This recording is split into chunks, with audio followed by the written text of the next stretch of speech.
He's the man, he's the myth, he's the legend, he's the scientist with all the answers and all the questions. It's time for another episode of Alex's Science Corner. Thank you.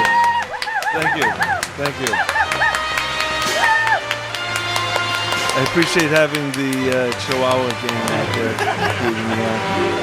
At least it's not vicious.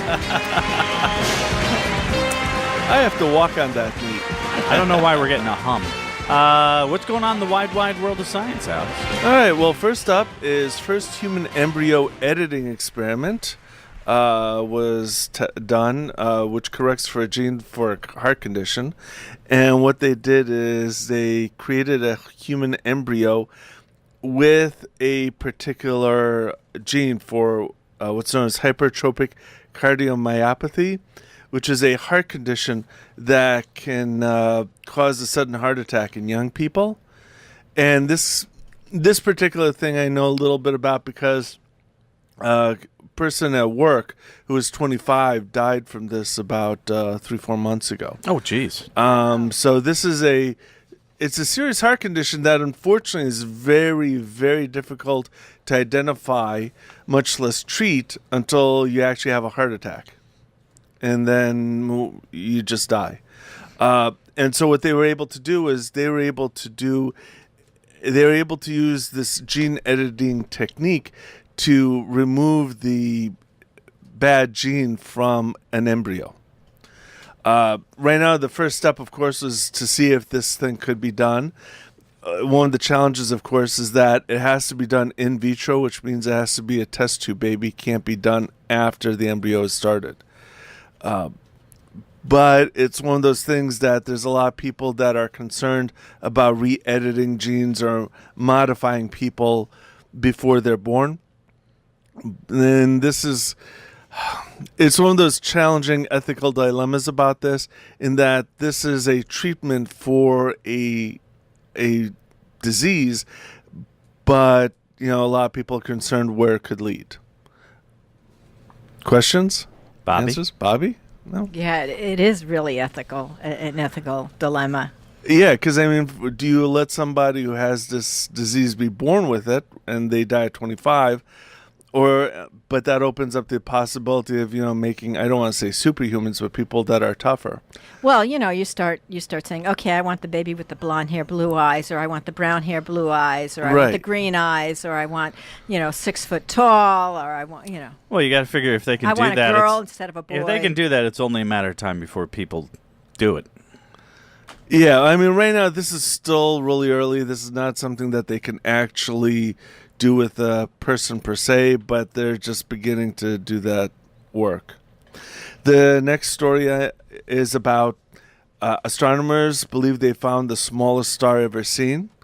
Now, this star is only about 85 times the mass of Jupiter, but its actual physical size is about the size of Saturn. And the way they found it is they use a survey called the Planetary Survey Finder, or Wide-Angle Search for Planets project. And this star is so small that they thought it was a planet.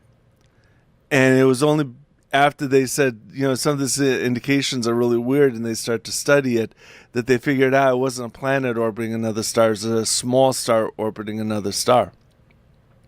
So it's really, really tiny. It's right at the edge of what they theoretically consider the point where stars would start to form. How does that compare to our sun? Well, it's tough to just describe it, but if you ever see a accurate picture of Saturn, No, just size. It's teeny. It is really teeny. So how big is our sun compared to Saturn? Our sun is really big compared to Saturn. Okay. It's one of those things I can't describe it. You have to look at a actual size picture. Okay. I mean, just looking like 10 times the size, 8, oh no, it's 100 even times. Jupiter's teeny compared to our sun. Oh, Yeah. okay. So it's one of those things you got to take a look at a picture to see them, because you can't just look at just a generic picture. You actually have to get a picture that's been sized properly, because you can barely see the curvature of the sun on a picture, and Saturn is going to be the second biggest planet after Jupiter. So, it's tough to describe it without actually seeing the picture scales. Next story, which is not actually a story, but Brian asked me to talk about a little bit, was the job opening at the NASA's Planetary Protection Officer position. Men in Black. Yeah. Oh, I did read you. Yes. Yeah, it's posted on the Saturday Morning Club Facebook page. Yeah, and so what that job actually is to monitor spacecraft contamination leaving Earth for other planets, and to check to see if there's a potential contamination of stuff coming back. Now, in a strange way, we're not as worried about stuff coming back unless we're bringing materials back from like Europa or Mars. And the main reason is not so much that we're worried about Earth getting contaminated, we're worried about the samples getting contaminated. And one of the main jobs of the office is to make sure that spacecraft meet a minimum level of sterilization before they're launched, depending on where they are going. You're right. The job description sounded a lot more exciting than... So for this job, you don't need a black suit? Well, if you want to wear a black suit. Or one of those little personal clicky taste. pens. Yeah. And the reason Or be friends with Will Smith. the reason they're worried about that is because they don't want to have bacteria from Earth infecting or contaminating another planet. And mostly because if we find life on another planet, we want to make sure that that life came from that planet and didn't come from us. We brought you smallpox. Enjoy. Yeah, or, look what we found. We found smallpox. Where'd that come from? Oh, we didn't clean the instruments well enough. So that's the job as a planetary. So what they're saying is they have seen aliens before, and we don't want to contaminate their world. No, we don't know if we've seen aliens. We want to make sure that when we're looking and we find something, it's not us that we found. I think we've seen aliens. All right. What is it? I think he had too many. Darnell is living proof. I think Darnell's had too many slices of that brownie right now. Pot brownie is kicking in. All right. Any other questions before we... One other quick note. Sure, fire away. Just a reminder about August 21st is the solar eclipse. We're going to see, in our area, we're going to see about a third of an eclipse. Yeah, I think you have to go to Kentucky to get like the prime spot. Right. We're going to see... And please, so how much will I see? How much will I see? You're in Florida? I think you're going to see about a third also. Oh. You may see a little bit more in Florida. If you go online, you can see it's a big strip that kind of cuts diagonally. Right, across and what the time country. it's going to affect your area. And please, if you want to watch the eclipse, go to the NASA website for safety instructions.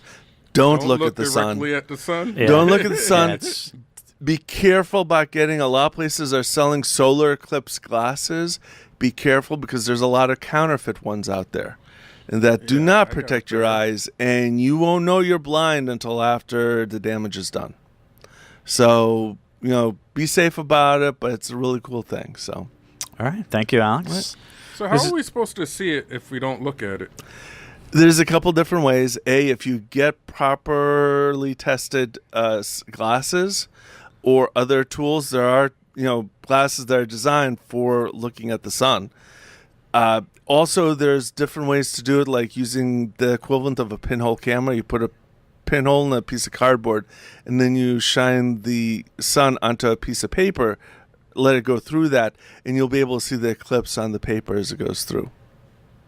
There's a couple of that's different what I ways. thought, like through a mirror. You can use it to hold a mirror up and look at it. Well, no, mirror. No, you don't want. But that kind of a concept. Or you can watch it online later. Yeah, you don't want to use a mirror. A piece of white paper, a piece of cardboard with a hole on it, and just have the light shining through the hole onto a piece of white paper, and you'll be able to watch the eclipse through that. Okay. This has been Alex's Science Corner. If you have any questions about these stories or any other science-related matters, feel free to call them right now at 203 837 99 2-4